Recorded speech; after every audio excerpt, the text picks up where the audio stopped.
மத்தேயு 14 அதிகாரம்.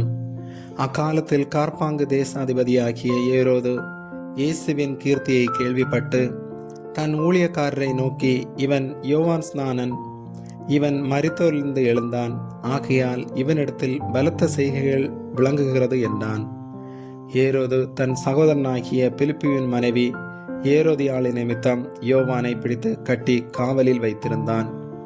ஏனெனில் நீர் அவளை வைத்துக் கொள்வது நியாயமல்லவென்று யோவான் அவனுக்கு சொல்லியிருந்தான்.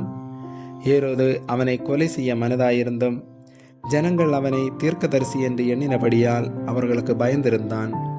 அப்படி இருக்க ஏரோதின் ஜென்ம நாள் கொண்டாடப்படுகிற போது ஏரோதியாளின் குமாரத்தி அவர்கள் நடுவே நடனம் பண்ணி ஏரோதை சந்தோஷப்படுத்தினாள். அது நிமித்தம் அவன், நீ எதை கேட்டாலும் தருவேன் என்று அவளுக்கு ஆணையிட்டு வாக்கு கொடுத்தான். அவள் தன் தாயினால் ஏவப்பட்டபடியே, யோவான் ஸ்நானனுடைய தலையை இங்கே ஒரு தாளத்திலே எனக்கு தாரும் என்று கேட்டாள். ராஜா துக்கமடைந்தான்.